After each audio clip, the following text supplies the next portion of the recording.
buenas tardes con todos y con todas.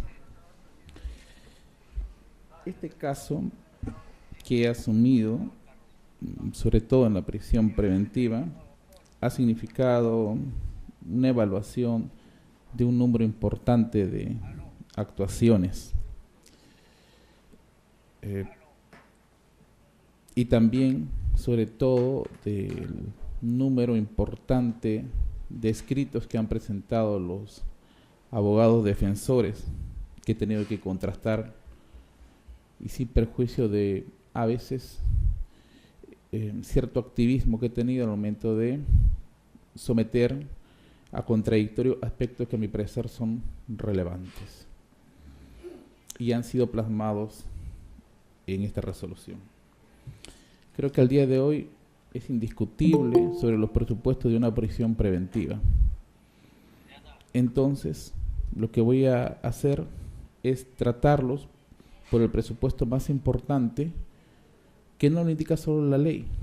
Bueno, la ley no indica eso, la ley solamente establece una clasificación, lo que establece el Sistema Interamericano de Derechos Humanos. Así que voy a empezar por el peligro procesal.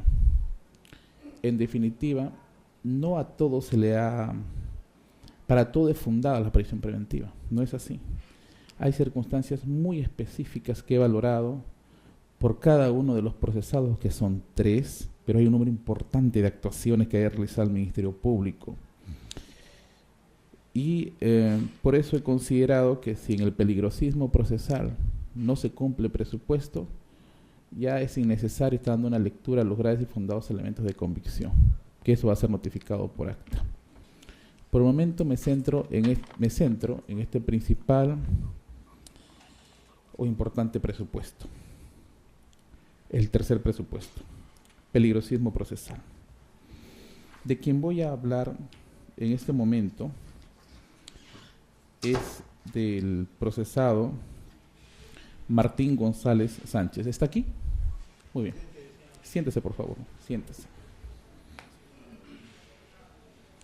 En el arraigo domiciliario, el Ministerio Público manifiesta que González Sánchez no cuenta con una residencia habitual, con la lógica de contrastación de la información de la ficha RENIEC en el jirón ICA 3289 del Distrito de San Martín de Porres, con la información del Sistema de Focalización del Hogar, SIFOP, del Ministerio de Inclusión Social, que consigna la avenida Alfa Manzana F, lote 28, Los Olivos, Lima.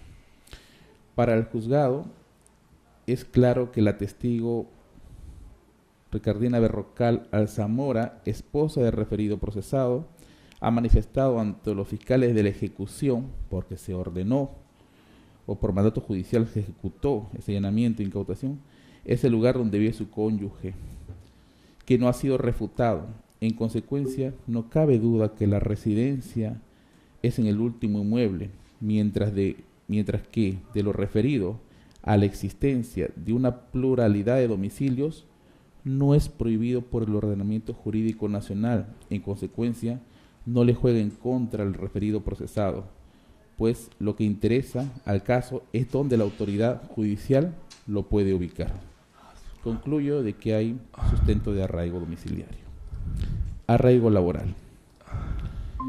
Se produjo una importante discusión en este ámbito a partir de las preguntas formuladas por la judicatura o por mi parte, a cargo de este juzgado, a la defensa técnica de González Sánchez, quien de inicio invoca la reciente jurisprudencia emitida por un voto en mayoría de la apelación 38-2024 Ayacucho de la Sala Penal Permanente de fecha 11 de marzo del 2024, específicamente el fundamento jurídico 2.9, que exige una valoración de la existencia o inexistencia de arraigo. Sin embargo, este juzgado considera que desde la casación 626-2013 Moquegua, emitido por la Sala Permanente de la Corte Suprema en el fundamento jurídico 39, se exigió analizar el arraigo en su existencia y calidad. Claro, está valorados en conjunto, claro, esto se va a valorar en conjunto con otros arraigos. Es más, Esta coherencia jurisprudencial interpretativa también se invoca en el Acuerdo Plenario 1/2019 del 11º Pleno Jurisdiccional de las Salas Permanentes Penales, permanente, transitoria y especial de la Corte Suprema en aplicación del artículo 116A de la Ley Orgánica del Poder Judicial, que constituye, así se denomina, doctrina jurisprudencial vinculante. Identifica la exigencia de un análisis de la existencia y calidad del arraigo en el fundamento jurídico 42. Vamos a encontrar, por ejemplo, cuando se dice que existe un riesgo razonable de que pueda hacerlo, o cuando se invoca al Tribunal Europeo de los Derechos Humanos, en el caso de Stockmuller versus Australia, que en sus notas indica la falta de arraigo sólido en el país. No me indica existencia o inexistencia, me dice sólido, y eso significa calidad. Como se expone, o como lo indico, hablar de existencia de riesgo y falta de arraigo sólido en el país es medido en su calidad. No constituye una sinuosa conclusión como cuando se esgrime la existencia o inexistencia del arraigo, sino del análisis de un buen o deficiente arraigo, esencialmente cualificación o como una suerte de razones operativas. Me he permitido invocar, atendiendo al conocimiento filosófico incluso del abogado defensor, a Joseph Raz, y me va a ayudar mucho en este caso. En palabra de Raz, Joseph Raz, un filósofo israelí,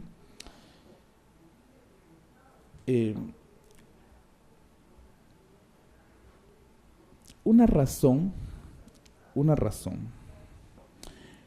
completa permite el accionar de un ciudadano.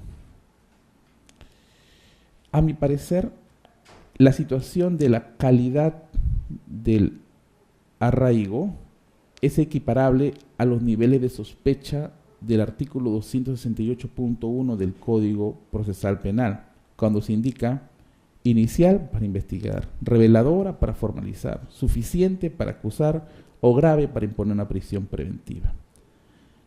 Entonces, no se impone sujeción del juez competente de la existencia o inexistencia de arraigo, pues eso no señala el legislador. Cuando se da la lectura del 268, inciso 1 del Código Procesal Penal, se indica lo siguiente: el juez tendrá en cuenta el arraigo en el país del imputado, determinado por el domicilio, residencia habitual, asiento de familia y de sus negocios o trabajo, y las facilidades para abandonar el país o permanecer oculto. En cita del filósofo Joseph Raz, en su obra Razón Práctica y Normas, es posible sostener que para el suscrito, para quien habla, el texto legal del artículo 268 del Código Procesal Penal del Decreto Legislativo 957 y sus modificatorias constituyen razones que deben evaluarse en el entendido de que se efectúe, cuando se habla de existencia y inexistencia, o de calidad o no calidad, en una suerte de equiparación. Y explico esto bien simple. Este autor manifestaba que cuando hay ese tipo de choque de razones, entonces el juez tiene que inclinarse por lo que resulte mucho más determinante. Diferentes son las razones excluyentes, que en todo caso contradicen gravemente a las primeras razones. Así de simple. Se da un ejemplo incluso en su texto de Razón Práctica y Normas acerca de cómo funciona esto, para poder entender la postura de este juzgado. Por ejemplo, cuando el jefe de un soldado ordena que se apropie de una furgoneta de un civil, el soldado lo que hace es aplica un balance de razones, de modo que puede hacerse esa furgoneta del mejor modo. Eso evitará de que sea descubierto por sus superiores sin daños al civil, a un civil quien lo poseía. Caso contrario, si esa furgoneta es tomado por la fuerza, entonces no se tendrá que seguir esa orden del superior, por más jefe que sea, porque será vulneratorio a los derechos. Lo planteado ¿qué permite considerar así de modo simple a este juzgado? Es un poco amplio lo que he indicado aquí, pero cuando analizo el artículo 268 del Código Procesal Penal, en primer lugar, no se indica de la existencia o inexistencia. La Corte Suprema, al interpretar este artículo, no me indica de que se trate de un precedente vinculante, menos me brinda una ratio decidendi o una razón de la decisión que sea clara, y solo hace una mención de la literalidad del artículo 269 y 269 del Código Procesal Penal.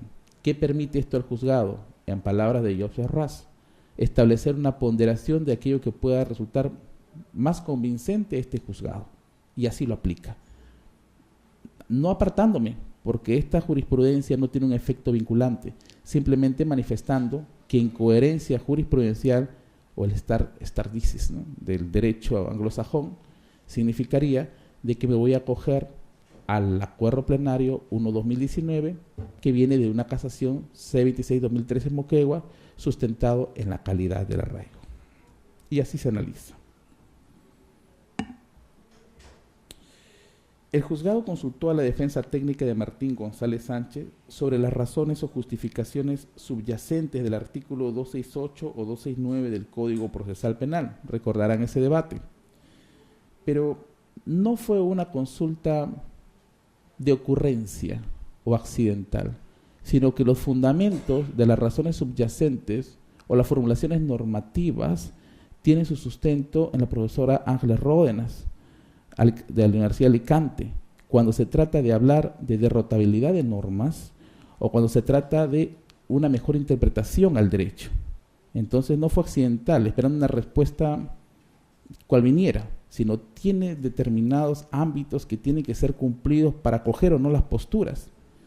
Me he atrevido, a hacer eso, pero tenía que aplicar algún tipo de remedio a este tipo de problemas a partir de la interpretación de una ley. Bueno,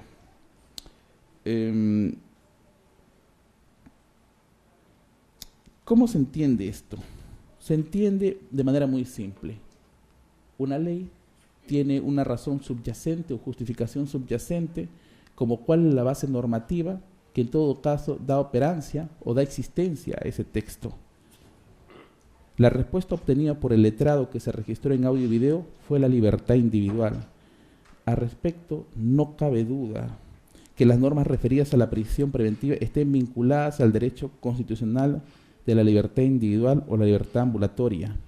Pero es innegable que este artículo 268 del Código Procesal Penal esté más referida a la seguridad ciudadana del artículo 44 de nuestra Constitución de Política del Estado, que recuerdo es un deber del Estado, al igual como otros 3 deberes que se imponen en bienestar de la población. Entonces, si asumiera la postura del abogado de libertad personal, sería desconocer la existencia de esta ley. La seguridad justamente ciudadana es la que establece la existencia del artículo 268 del Código Procesal Penal para imponer una prisión preventiva. O no estaría vigente la prisión preventiva. Claro está que los principios relacionados a la libertad tienen plena operancia desde la vigencia de la Constitución o el Sistema Interamericano de Derechos Humanos. Otro tópico tratado es el principio de legalidad, que se constituye como un principio procesal de garantías. Incluso la profesora Ángeles Ródenas ha escrito mucho sobre esto cuando hace su famosa distribución en derechos, principios institucionales, ¿no?, que ya creo que lo hemos tratado en estas audiencias, y se denomina principio procesal de garantías, que orbita para la prisión preventiva. Pero esto no cambia en lo absoluto la inclinación de mi parte de asumir una postura de calidad del arraigo que sea prevalente a través de la ponderación de las razones, invocando a Joseph Ras, o de una razón subyacente basada en la seguridad ciudadana, cuyo mandato constitucional se desprende del artículo 44 de nuestra Constitución. El abogado defensor ha reconocido que su patrocinado es retirado de la PNP, que lo sitúa fuera de una actividad laboral sin discusión alguna.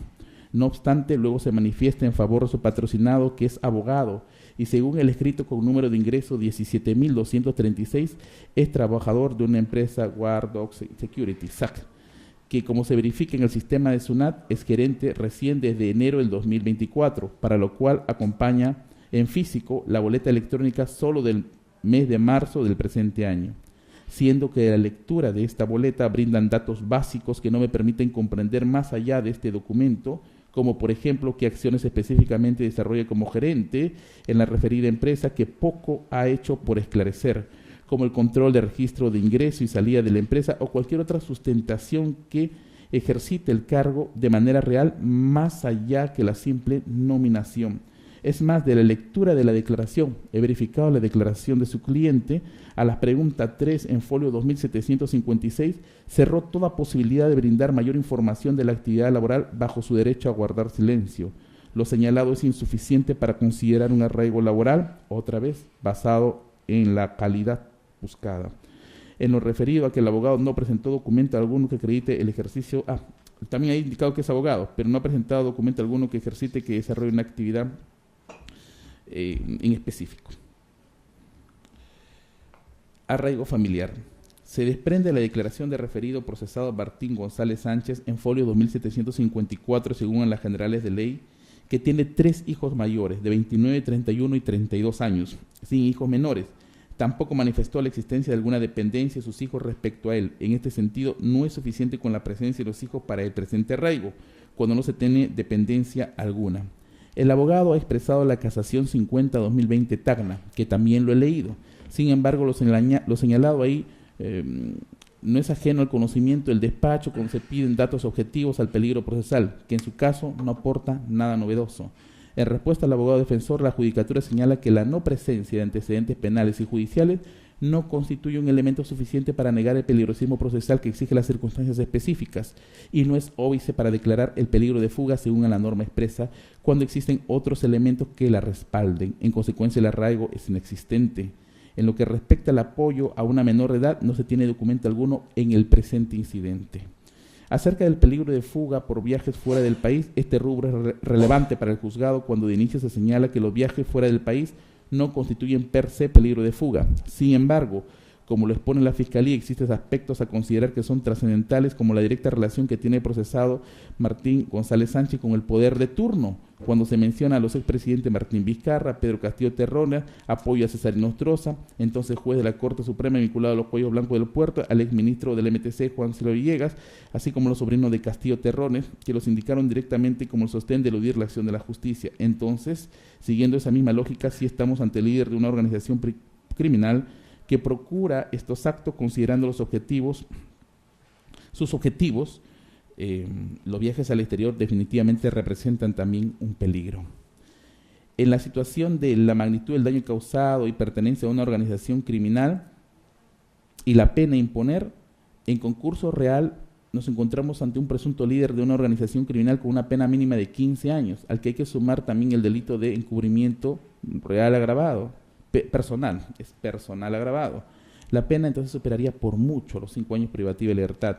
En la magnitud del daño, se ven comprometido una pluralidad de bienes jurídicos producido, desde el mismo aparato estatal y fuera del aparato estatal, que hace más reprochable su comportamiento, y sin perjuicio de no negar su presencia en el marco de una organización, tanto nombrado como director de Digimin, y en el que existe también otros integrantes que deben ser identificados.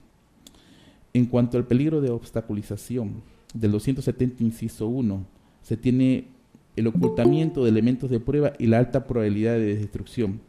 Existe un demostrado ocultamiento de elementos de prueba considerando que se hallaron importantes especies en el inmueble ubicado en el kilómetro 100 de la Panamericana.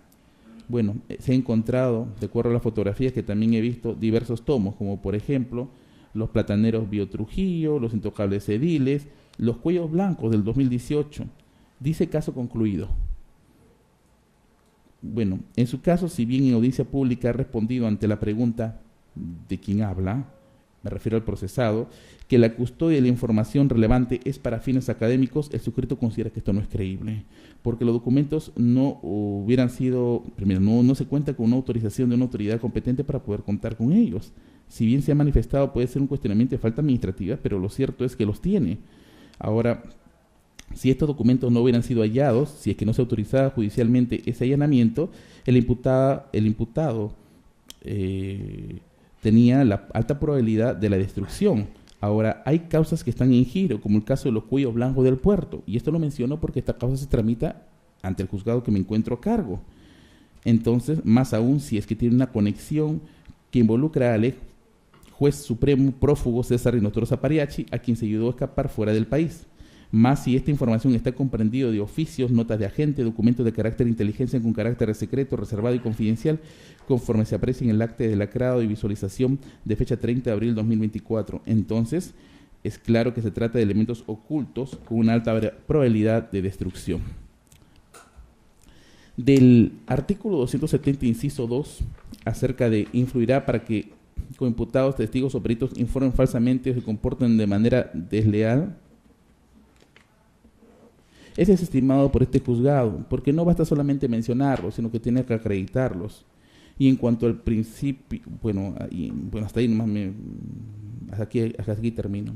Por lo tanto, considero que sí hay presencia de peligro de fuga y peligro de obstaculización para el referido procesado. Ahora quisiera referirme a José Luis Alarcón Camacho. En cuanto al arraigo domiciliario, de los debates procesales es posible manifestar que aunque el Ministerio Público sostenga que el procesado Alarcón Camacho tiene 2 domicilios, ¿está Alarcón Camacho? Sí está, ¿no? Ahí está. Uno de ellos es en Vista Alegre, 791, quinto piso, departamento 501, urbanización RES Dinatía 2, Distrito Santiago de Surco, provincia y departamento de Lima, y otro ubicado en la manzana E, lote 3, Las Viñas de Surco, Santiago de Surco, Lima. Es el escrito con un número de ingreso 17.286 que establece un sustentado arraigo en el primero de los recintos.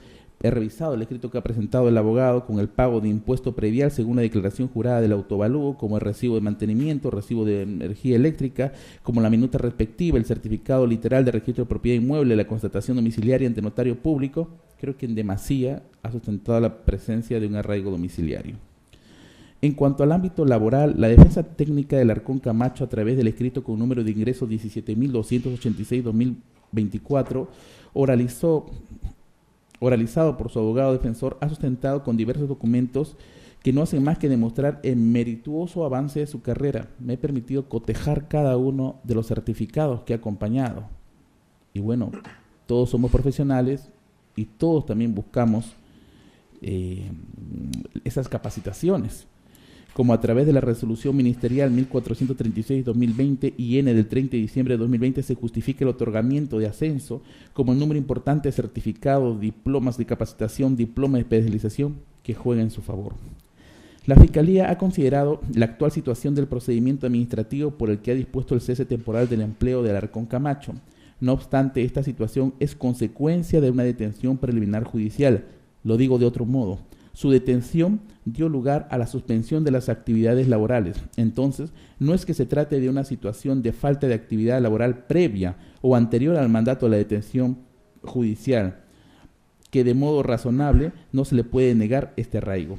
Más si en la actual situación no es un desempleado sino un suspendido. También se ha conocido que viene pagando un préstamo mutual hasta el 2026, como contar con una línea de crédito ante el Banco de la Nación que paga de acuerdo al mes la suma de 10.000 soles, como otros documentos referidos a la ampliación de préstamo de Fobipol, con la garantía hipotecaria. Esto lo he encontrado de fecha 11 de diciembre de 2021, que sienta mayor fuerza de actividad laboral para cumplir sus obligaciones o deudas. Un argumento que deslizó la Fiscalía es que el investigado Alarcón Camacho no tiene cómo justificar la suma de dinero que le fue incautado. Sin embargo, es responsabilidad del fiscal ponente, pues cuando se le preguntó si existía un delito atribuible por este tema en específico, indicó que no, que lo iba a evaluar, y solo sostuvo que es una justificación teleológica del delito de organización criminal. De este modo, las omisiones de la Fiscalía no puede dar lugar a que el juzgado de oficio construya argumentación que no fue propuesta por las partes, sino sería exceder o afectar el principio de imparcialidad judicial.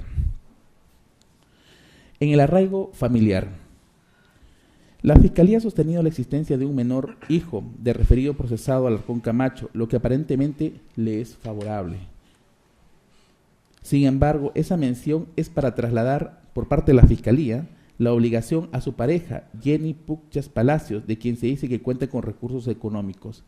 Esta situación, al parecer del juzgado, es desproporcionada, pues significaría negar deliberadamente un arraigo al referido procesado que ha demostrado su responsabilidad con el referido menor. ¿Qué es lo que he encontrado? Acompaña copia del DNI del menor de iniciales RJAP, como el acta de nacimiento, y también se tiene un acta de conciliación que es mucho anterior al mandato de la detención preliminar del 5 de diciembre de 2023 en favor del referido menor, donde se obliga a pensionar la suma de 2.300 soles mensuales. Evidentemente, esto se robustece con un seguro pacífico en favor del menor, constancia de matrícula en la institución educativa. Entonces, ¿qué es lo que tengo en conclusión? Que está a cargo de un menor, existe esta acta de conciliación, le brinda seguro, le brinda educación y le brinda lo necesario en la educación educativa Innovación del 16 de abril de 2024. Entonces, pues existe arraigo familiar. En cuanto a los viajes al extranjero, no me ha brindado el Ministerio Público mayor fundamento salvo que los viajes que realiza, y eso no puede ser tenido en contra del procesado. En cuanto a la magnitud, la pena, la magnitud y la pertenencia a una organización criminal, creo que uno de los abogados ya se adelantó en ese tema. En la sentencia del Tribunal Constitucional 4780-2017 PHC o 502-2018 que se acumuló del caso Yantomala, se indica que esto no puede ser suficiente para imponer prisión preventiva. En cuanto al peligro de obstaculización, se indica que desde su designación como jefe de la Digimin Dirbus podría entorpecer la labor de justicia, por su participación activa en la organización criminal. Esto es, señala que puede destruir, ocultar o alterar toda evidencia. Bueno, eso es subjetivo, eso no está acreditado con un elemento mínimo que hubiera sido necesario evaluar. Y del inciso 2 del mismo artículo 270 se expresa que puede influir en potenciales testigos. ¿Cómo? Tampoco está acreditado. Entonces, lo que se tiene es que no encuentro un peligro de fuga o un peligro de obstaculización con tal determinación que haga cumplir los presupuestos copulativos para una prisión preventiva, y creo que ya me adelanto en manifestarlo que en este caso no se va a aplicar la prisión preventiva. Ahora voy a analizar la situación de Martín Barco Rivadeneira. Lo que pueda manifestar en este caso no lo exime del hecho de que el Ministerio Público lo puede investigar, pero hay una situación muy en particular que me llamó la atención y que exigí incluso a los abogados, o al abogado que asumió su representación, que se diera una lectura a determinados manuales, sobre todo por la situación de su hijo, que es mayor pero que presenta problemas. En cuanto al arraigo domiciliario, de los debates procesales es posible manifestar que aunque el Ministerio Público sostenga que el procesado Barco Rivadeneira no tiene acreditado un domicilio de calidad, al enfrentar la ficha RENIEC, eso es lo que hace constantemente, del domicilio ubicado en la calle Ámbar 284, Distrito Los Olivos, provincia y departamento de Lima, con el inmueble ubicado en Nevado, Ausangate, Manzana H, lote 1920, departamento 202 de la vivienda de trabajadores con inmueble en el sector agrario Aprovisa, La Molina, provincia y departamento de Lima, es un arrendatario, arrienda. Lo cierto es que este último es donde reside, como lo acredita con el escrito que su abogado ha presentado según ingreso 17.206-2024 que acompaña el contrato de arrendamiento del 2023 al 2024, acompaña, y también encontrar el 2024 al 2025. La pluralidad de domicilios no puede verse en contra de un arraigo. Eso ya manifesté que el ordenamiento jurídico lo permite, sino la cuestión es que el juzgado quiere saber dónde encontrarlo, y para esto es suficiente lo que ha manifestado y ha presentado documentariamente. El arraigo laboral. En cuanto al arraigo laboral, el abogado me parece que hábilmente inserta esta casación 435-2024 ICA, que muy similar al razonamiento que he utilizado para su coprocesado, también manifiesta lo mismo, o sea, indica que es un policía que está en calidad de suspendido y su actividad esencial se circunscribe a dicha condición que no ha desaparecido, más si que está suspendido, algo así, es un juego de palabras, pero indica que está suspendido. Es por eso que este juzgado no puede negar la presencia de un arraigo laboral, al que se suma la actividad como abogado con el ingreso 18.578-2024. He revisado el tema de sus planillas por honorarios, como la entrega de su pasaporte, incluso como actos en favor. Ahora, lo que quiero manifestar es que justamente esta casación lo protege, porque no desconoce una actividad, solo que está suspendido, y al que se suma el tema de el hecho de ser un abogado que desarrolla esta actividad debidamente demostrado. Ahora sí me voy al tema esencial para su caso, que es el arraigo familiar. Manifiesta que tiene una esposa que no es discutible y un hijo que cuenta con 22 años. Cumple 23, por lo que he sacado el cálculo, creo que en el mes de noviembre de este año. Y tiene un diagnóstico llamado trastorno esquizoafectivo o trastorno de identidad disociativo, como se acredita con un diagnóstico del psiquiatra Mike Barak K. con CMP 18.930. Esto lo ha presentado conforme al ingreso 17.206. He consultado y he sometido a discusión respecto al Manual Diagnóstico Estadístico de Trastornos Mentales, el DSM-5, quinta edición del 2014 del American Psychiatric Association, o Asociación Americana de Psiquiatría, y he encontrado que tiene una codificación, ese problema que tiene su hijo, el F4481. Más que tratar sobre una problemática, lo que quiero mencionar es cómo se sustenta un arraigo y por eso la necesidad de que tenga que manifestar esto. ¿Qué señala? Lo primero que encuentro es algo que coincide con lo manifestado por su abogado defensor. En la página 295 de este libro se indica que más del 70% de pacientes intenta suicidarse. Y que esto puede extenderse como presencia de 2 o más estados de personalidad o experiencia de posesión o división de la identidad. Entonces, se ejemplariza cómo es esto. Por ejemplo, este manual manifiesta que el comportamiento del individuo puede asemejar a que su identidad ha sido sustituido por el fantasma de una niña que se suicidó en la misma comunidad años atrás, hablando y actuando como si estuviera con vida, o de una persona que pueda ser suplantado por un demonio o una divinidad. Ese es este problema, esta enfermedad mental. Es algo que está vigente, se da. También debe tenerse en cuenta que este trastorno presenta de manera recurrente, no son deseables, son involuntarios, causan malestar, un deterioro clínicamente significativo y no son parte usual de una práctica cultural o religiosa. Es un problema. Entonces, evaluado esta circunstancia de una enfermedad mental, definitivamente es un plus de los lazos familiares con una persona de 23 años del cual tiene a su cargo. A esto le sumo que, sin perjuicio del tratamiento que le brinda, aún se encuentra superándose en la medida en que está estudiando. No puedo negar arraigo. No se puede efectuar ese tipo de análisis por algo tan palmario como lo he expresado. En consecuencia, tiene arraigo familiar. En cuanto a sus viajes extranjeros, muy similar a su anterior, que se cuestiona el Ministerio Público, muy similar a su anterior patrocinado. La magnitud del daño causado y la pertenencia a una organización criminal como la pena no es un fin último, ya lo indicó la sentencia del Tribunal Constitucional. En cuanto a este comportamiento del imputado durante el procedimiento u otro, indica de la Fiscalía de que tiene una denuncia de ley de violencia contra la mujer, donde se menciona que el investigado laboraba en la DIGIMI, sin embargo, no se tiene información actualizada de esta causa. Y del segundo, una segunda denuncia que está referida a las lesiones y abuso de autoridad, donde le respondió a una abogada: si quieres denunciarme, denúnciame, yo no tengo miedo. Eso es lo que tengo como elemento del Ministerio Público. Esto no puede ser determinante. Y un tercer evento donde se ha narrado con el ingreso 18.698-2024, cuando Barco Rivadeneira sustrajo 2 USB. Pero lo cierto es que los USB desaparecieron. O sea, no tengo mayor cuestionamiento. No es que se hayan sido sustraídos ante la sindicación directa o de las documentales y estos hayan sido eliminados o erradicados. Aparecieron. Fueron encontrados. Entonces no hay una trascendencia relevante. Por lo tanto, considero que para este caso en particular el peligro de fuga hay, pero no en los niveles que se esperaría como para imponer una prisión preventiva. Ya me adelanto en manifestar que en el caso de este procesado,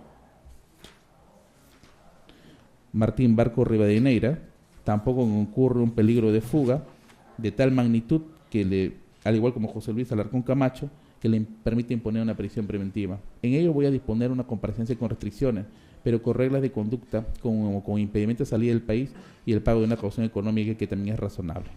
Voy a continuar. Volvemos otra vez con Martín González Sánchez.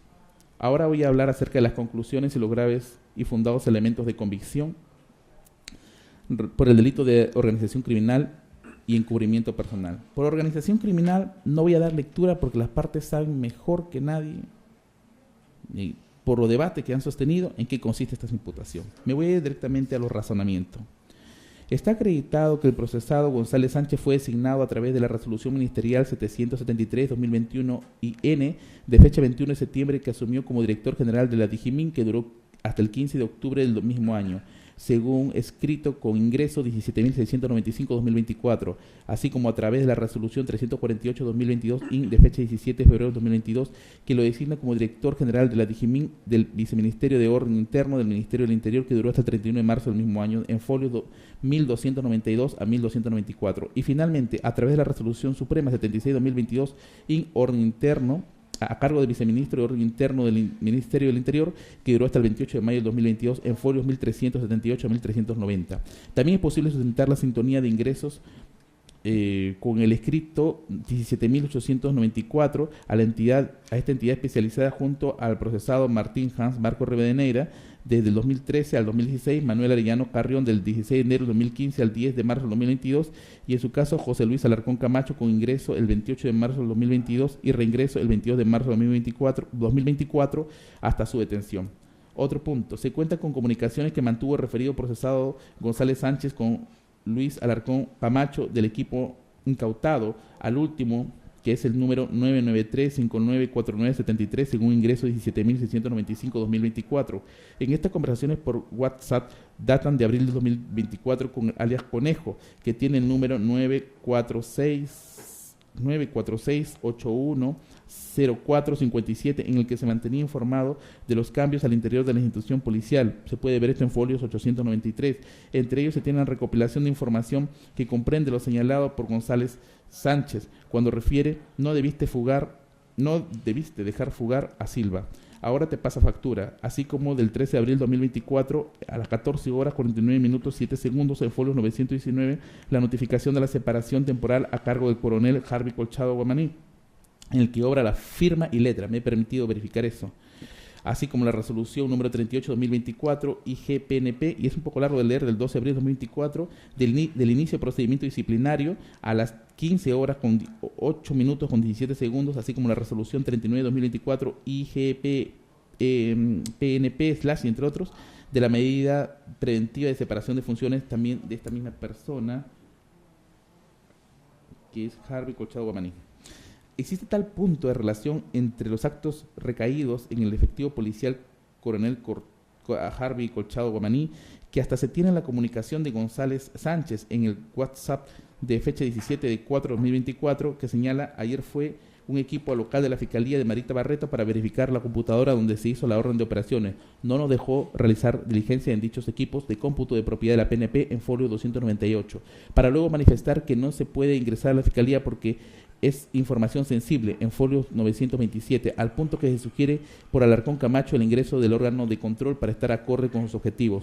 Un pasaje a tener en cuenta por el que se niega tener un trato con el procesado González Sánchez es cuando el procesado Martín Hans Barco Rivadeneira realiza un proyecto del informe 272-2022 DIRNIC, DIRCOCOR, DIVINAN, SEC, en el que el su coprocesado Alarcón Camacho da cuenta de una amenaza proferida por el coronel Harvey Colchado Guamaní, que es posible apreciarse en el escrito de ingreso 17.695-2024, que incluso no deja dudas sobre la elaboración de este documento.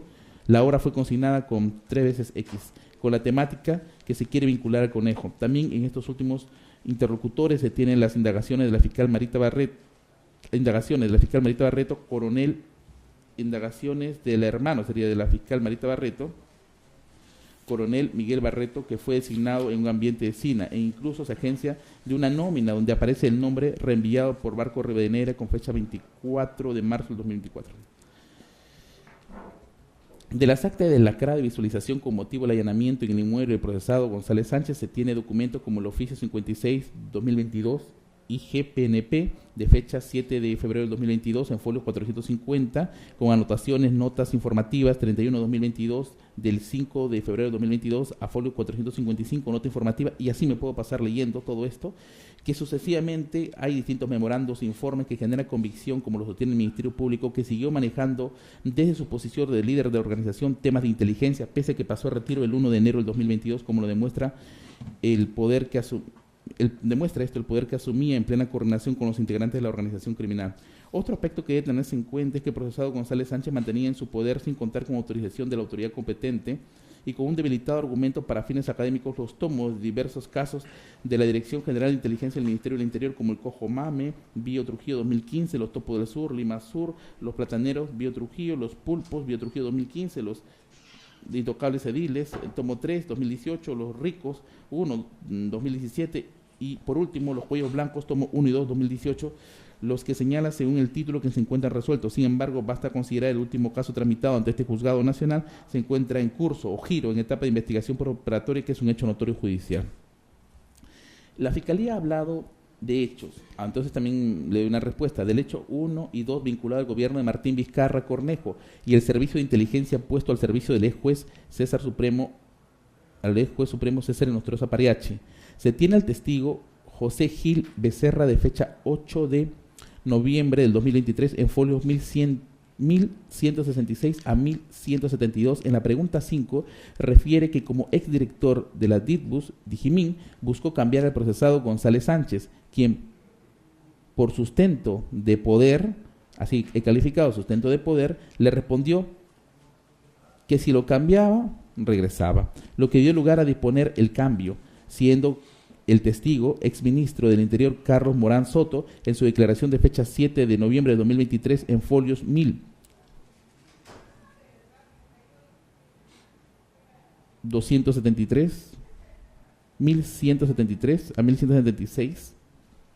En la pregunta 4, que señaló que el 25 y 26 de junio del 2019 recibió una llamada de Martín Vizcarra Cornejo al celular institucional asignado al despacho, quien recomendó no cambiar al oficial de la Dijimín, conocido como Conejo, haciendo referencia al coronel Martín González, porque trabajó en los Cuellos Blancos, noticia que lo hizo saber al testigo antes indicado, Gil Becerra, el primero que declaró que lo iba a cambiar, si recuerdan. A esto se suma la declaración de Hernández Cárdenas Andrea Diana, de fecha 2 de abril de 2024, que en su respuesta 14 en folios 1179 a 1185 señaló que Manuel Arellanos Carrión, también procesado por el delito de organización criminal, según a la disposición, bueno, también es procesado porque hay una disposición 6 del 22 de mayo de 2024, era el oficial del caso Los Cuellos Blancos, y como refiere Bolívar Veramatos Yanire Rosselli en su declaración de fecha 3 de mayo del 2024, en la pregunta 9, era conocido como Max. No cabe duda que la disposición 6 del 12 de septiembre del 2018, emitida por la primera Fiscalía Suprema en lo penal, en el caso 119 de 2018, por un plazo de 60 días a la Dijimín, de folios 1193 a 1194, para lo cual dirigió un oficio 472-2018 DIRNIC el 12 de septiembre del 2018 al procesado González Sánchez. Es más, con el acta de entrevista de acciones previas del coronel Harvey Julio Colchado Guamaní del 27 de febrero del 2019, se deja en claro que el referido procesado señaló que los días 5, 6 y 7 de octubre del 2018 estaba vigente la disposición 6. Esta es la que fue emitida por parte de la primera Fiscalía Suprema, la que he referido. A esto se agrega que el memorándum del 27 de junio del 2019, que mantiene como jefe de la DITBUS al procesado Martín González Sánchez. Los señalados constituyen graves y fundados elementos de convicción de error cumplido por el procesado González Sánchez, que ha sido protegido por el poder de turno del entonces presidente Martín Vizcarra Cornejo. Desde el puesto asumido, procuró la fuga del ex juez supremo César Nostroza Pariachi. Otro punto está relacionado a los eventos 3, 4 y 5, donde la organización criminal desarrolló inteligencia para la fuga de Fray Vázquez Castillo, Gianmarco Castillo Vázquez y Arnulfo Bruno Pacheco Castillo y Juan Silva Villegas. Al respecto de este hecho, se tiene la presencia de sospecha grave o fuerte, que se sustenta con la sindicación directa del colaborador eficaz Fray Castillo Vázquez de fecha 11 de abril del 2014, 24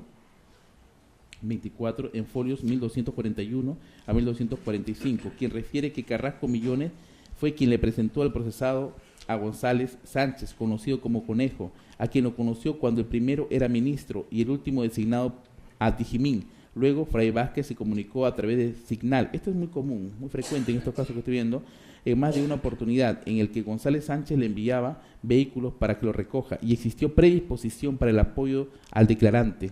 A esto se agrega la declaración del testigo con reserva 9-2024 de FICOT de fecha 8 de mayo del 2024 según ingreso número 17.894-2024 que señaló que Harold Rodríguez Quispe realizó una llamada telefónica desde su WhatsApp con González Sánchez Conejo porque el sobrino del presidente Castillo, Fray Vázquez, quería conversar con él. Se relata que Carrasco Millones estaba enterado y apoyaba coordinando con el alias Conejo y el 16 de marzo del 2022 en donde se reunieron en el Hotel Britannia, donde estuvieron aproximadamente una hora. El colaborador eficaz reconoce en rueda fotográfica a Martín González y a Juan Manuel Carrasco Millones. Es importante señalar que de la declaración del colaborador eficaz en mención se desprende aspectos relevantes, como que la ayuda de González Sánchez estaba condicionada a un puesto o cargo público, siendo que cuando se dio la detención preliminar del declarante fue Fray Vázquez quien señaló al mismo ministro Chávarri que era necesario designar a Martín González, para lo cual envió su currículum vitae, siendo lo viable que Martín González mantendría informado de las investigaciones y posible detención.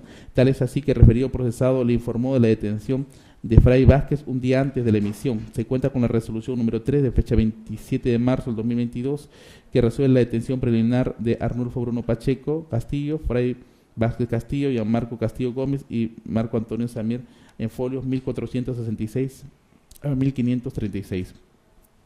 La declaración de colaborador eficaz 18-2023 del 14 de agosto del 2023 y 26 de enero del 2024 en folios 1403 y 1404 y 1405 a 1407 señala que los efectivos policiales de la Dijimín desviaron información de Juan Silva Villegas, para lo cual realizaron coordinaciones en el que se incluye a Martín González Sánchez, José Alarcón Camacho y el coronel Vera Llerena.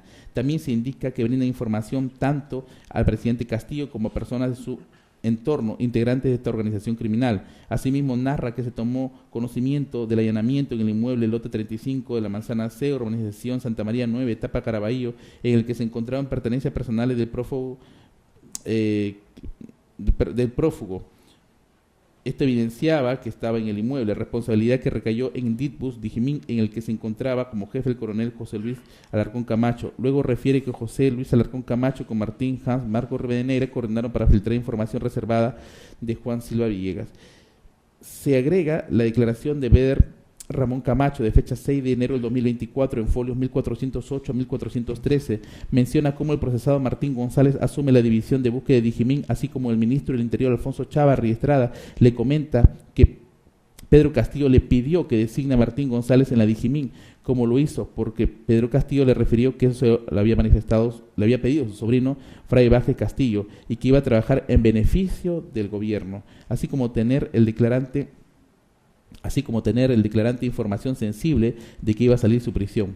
El testigo Alfonso Gilberto Chávarri en su declaración de folios 1450 a 1460 sostuvo que recibió la llamada de Pedro Castillo disponiendo que nombre a Martín González como director de la Dijimín, donde fue nombrado. Luego, el 8 de abril, recibe nuevamente llamada del presidente, quien le dice que lo nombre al referido procesado como viceministro de Orden Interno, que se realiza el 9 de abril del mismo año. A esto se suma la declaración de Gianmarco Gómez Castillo, de fecha 1 de marzo del 2022, en folio 1461 a 1465, en la respuesta 5, señaló que su primo Fray Castillo le comentó de la información que recibió oportunamente por el Conejo a través de Signal.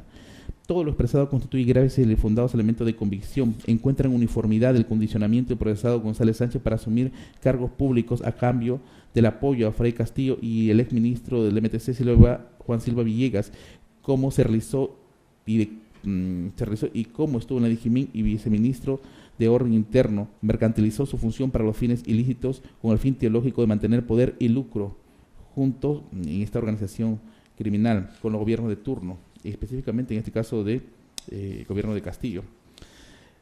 Otro punto que se ha analizado es el evento 6 de las coordinaciones con el ex fiscal adjunto supremo Marco Guamán Muñoz, el ex asesor del fiscal de la Nación Patricia Benavides Vargas Jaime Barreto, la ex asesora de presidencia de la República Dina Boluarte, en este caso Grica Azayac Obeso, y líder de la organización criminal de inteligencia Martín González Sánchez. Pienso que en este extremo todavía es embrionario. El Ministerio Público tiene que investigar más. El colaborador Jaime Villanueva Barreto, el 4 de marzo de 2024, en folios 1749 y 1751, señaló que pidió a José Luis Alarcón Camacho que sea designado como jefe de Fobipol, y Tiberio Robles Llano como director ejecutivo de PRONIEC. Luego se tiene el contrato administrativo de servicios 42-2021 al 31 de agosto del 2021 de la FOBIPOR, representado por Alarcón Camacho y Rodrigo González Berrocal, hijo del procesado González Sánchez, para luego manifestar de una denuncia formulada por José Luis Alarcón Camacho ante el despacho del fiscal provincial Marco Guamán, ex adjunto de la fiscal de la Nación, que se inicia con fecha 31 de agosto del 2021 hasta la fecha que se encuentra en trámite. Lo indicado por el fiscal busca relacionarse con el Pioner con documentos relacionados a los inmuebles de Marco Guamán en folios 1042 a 1048. Lo que el juzgado puede manifestar es que aún no tiene claridad respecto a esta imputación expuesta, mantiene un estatus embrionario que corresponde a una mayor investigación que permita considerar en este extremo si que hay graves o no graves o fundados elementos de convicción. Hasta el momento no lo hay. Otro punto está relacionado a quebrantar y desmembrar el equipo especial de fiscales contra la corrupción del poder y el equipo especial de PNP por encargo de Liz Patricia Benavides Vargas. Inicio manifestando que hay una interrogante que se formula el juzgado, es si una organización criminal puede mantener como objetivo teleológico lo dicho por el fiscal, desacreditar, quebrantar o desmembrar los equipos que se encuentran a cargo de una investigación. Porque si acudo a la Convención de Palermo, cuando define lo que es un grupo organizado, me habla de un grupo estructurado de 3 o más personas que se dan durante el tiempo, actúan concertadamente y con el propósito de cometer uno o más delitos graves para obtener directo o indirectamente beneficio económico. Esto lo refiero porque más que fin parece que fuera el medio. Lo expuesto más parece que son acciones encaminadas a evitar que se frustren los objetivos de la organización, que desde el poder den lugar al beneficio económico u otros de orden material, lo que no niega que también constituyen aspectos que doten de relevancia a la presencia de una organización criminal. La fotografía obtenida por la OIC en un lugar público en respuesta a la argumentación del abogado defensor en el Café Britannia restaurante el 25 de abril de 2024 es fundamental para establecer que el punto de conexión entre los procesados Martín González Sánchez, Jan Marco Rivadeneira, donde se tiene como hombre clave, y me parece que tiene que haber una investigación de Rommel Agustín Díaz Paz, quien es secretario de Inspectoría General, según ingreso 17.894-2024, referida a reunión en el que se pagó el verificado del voucher de consumo es de González Sánchez, y que según el testigo con reserva 7-2024 del 30 de abril de 2024 señala que el ánimo de referido procesado es desprestigiar al coordinador general de apoyo al equipo especial Harvey Julio Colchado Guamaní. Si bien al día de hoy es un hecho notorio la desarticulación del equipo especial de la policía en apoyo de estas fiscalías, lo cierto es que poco se ha hecho por brindar información más detallada de los grupos comprometidos en las investigaciones relacionadas a esa desacreditación, mientras que el quebrantamiento son líneas que deben ser analizadas de modo más profundo. Respuesta al abogado defensor. La finalidad de la organización es el lucro desde el poder sin generarse mayor discusión. El hecho de que el encubrimiento personal no esté señalado en la ley 30.077 no niega el delito de organización criminal, que es autónomo a los delitos que se ejecuten. El análisis de las colaboraciones es conforme al artículo 158.2 del Código Procesal Penal por mandato de ley. La línea que sigue en el presente y es la línea que se sigue en el presente caso. Los testigos de referencia mencionan al testigo fuente, como es el caso de testigo fuente Fray Vázquez, de la ayuda que le prometió el referido procesado, condicionado a asumir la función pública. La fotografía en el Hotel Britannia es por ser un lugar público. Finalmente, la Fiscalía ha expuesto que la organización sigue vigente. Ahora, en cuanto al encubrimiento personal, este delito se encuentra con suficientes elementos de convicción a partir de la declaración de Fray Vázquez Castillo de fecha 11 de abril del 2024 en folios 1241 a 1245 acerca de González Sánchez le ofreció ayuda, como que el último envió un vehículo, y también de mencionarle el alias Conejo. Tenía fiscales, el alias Conejo te indicaba, tengo fiscales amigos que podían ayudarle en las investigaciones. Además, pedía que lo ubiquen en la Digimin, porque es un cargo estratégico para obtener información relevante, como el indicarle que por el aplicativo Signal que al día siguiente iba a salir su detención. Se acompaña el reconocimiento en rueda, donde se reconoce al referido procesado y a Juan Carrasco Millones. Se agrega la declaración de testigo con reserva 9-2024 del 8 de mayo de 2024 en folios 373 a 389, que corresponde a las conversaciones entre el ministro Carrasco Millones y González Sánchez para que se apoyen en este problema. Se acompaña la declaración del testigo 9-2024 en folios 373 a 389 sobre las coordinaciones de Fray y el referido procesado por teléfono. Se suma la declaración de Gianmarco Castillo Gómez en folios 1461 a 1465, que señala que, como lo manifestó Frei Vázquez, el conejo desde el aplicativo señal informó un día antes de la detención, situación que engarza con el condicionamiento y ayuda a cambio del procesado asuma la Digimin y luego viceministro de Orden Interno, con la declaración de Alfonso Chávarri Estrada en folios 1455 a 1460, como de Bruno Pacheco Castillo en folios 1700 a 1706, cuando refiere que Óscar Nieves le mencionó para que le ayuden en los temas legales y le deberían dar un puesto, sea como director de la DGMIN o como ministro del Interior. Por lo tanto, en este caso también existe graves y fundados elementos de convicción. La pena a imponer se da por dos supuestos: de organización criminal del artículo 37 del Código Penal, que tiene una pena mínima de 15 años, y el tema de encubrimiento personal de 7 años. O sea, al cálculo, si es que, porque el abogado, en todo caso, no acojo, no tengo en cuenta ningún beneficio premial o reducción procesal, pues sería de 21 años privativa de libertad. Sería la pena imponer.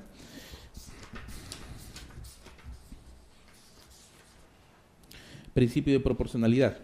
La prisión preventiva desde su principio de unidad es porque existen graves delitos que pesan sobre el procesado y teniendo en cuenta que corresponde asegurar su presencia hasta el final del proceso, la medida es idónea para alcanzar este fin. El subprincipio de necesidad se cumple debido a que nos encontramos ante una presunta organización criminal que es liderado por el referido procesado, que es su enfoque en el que se han cometido ilícitos dentro y fuera del ámbito estatal, con presencia de peligro de fuga y peligro de obstaculización. No es posible imponer una medida menos gravosa a la requerida por la Fiscalía, mientras que la proporcional en sentido estricto, como no hay derecho absoluto a la libertad, cede ante la seguridad pública al que se suman los bienes jurídicos afectados. En cuanto al plazo razonable, el Ministerio Público me ha alcanzado una lista con más o menos 80 actuaciones que tienen que desarrollarse y del cual puedo manifestar de que está una pericia fonética, pericias correspondientes, testimoniales,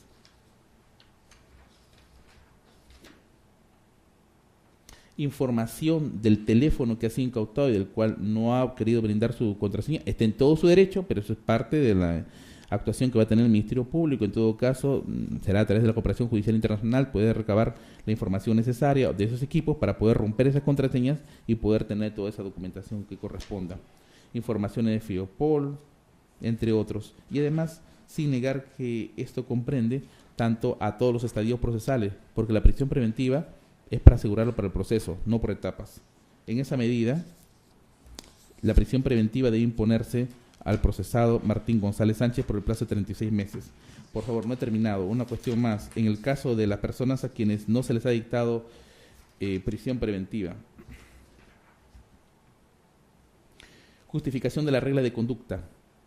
En el caso de José Luis Alarcón Camacho y Martín Barco Rivadeneira, como sustento de peligro de fuga y peligro de obstaculización, hay niveles menores, como lo he manifestado. Entonces debe imponerse comparecencia con restricciones. Esto no niega de que se encontrado también graves y fundados elementos de convicción, muy similar al antes señalado, respecto a las imputaciones que se han formulado, pero que son de carácter más específico. Ahora, en cuanto a la regla de conducta, a que acudan al despacho fiscal y judicial y se presenten cada 30 días para el control correspondiente, no sentarse en el lugar donde residen y variedad de domicilio sin previa autorización judicial, no comunicarse con testigos coprocesados ni peritos.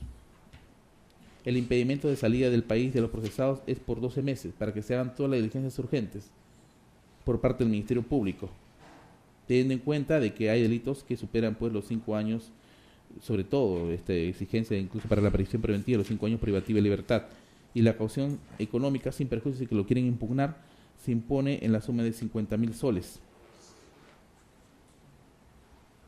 debido a que se ha demostrado de que ambos desarrollan una actividad en paralelo. Justamente es lo que ha justificado el tema de su arraigo laboral.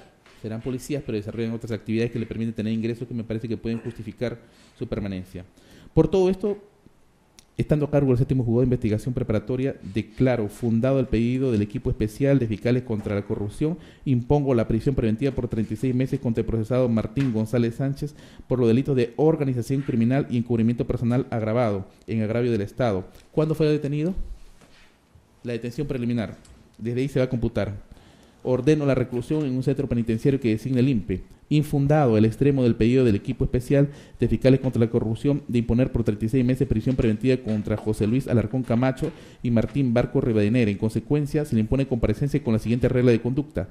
Deberán presentarse ante el despacho fiscal o el juzgado de investigación preparatoria las veces que sean citados, presentarse ante el órgano jurisdiccional cada 30 días, el último día hábil de cada mes, obligación de no ausentarse de la localidad en que le residen ni variedad de domicilio sin previa autorización judicial. No podrán comunicarse con los testigos, peritos ni coimputados en la presente investigación.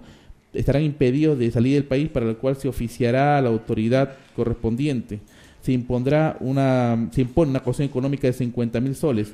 Lo van a pagar a los 15 días una vez que sea confirmada la presente resolución. En caso de incumplimiento de alguna regla de conducta previa a procedimiento, se impondrá una medida más gravosa, condicionada a previo requerimiento fiscal. Dispongo la inmediata libertad de estos procesados. Muy bien, ¿cuándo fue detenido, señor fiscal? 26 de abril, señor juez.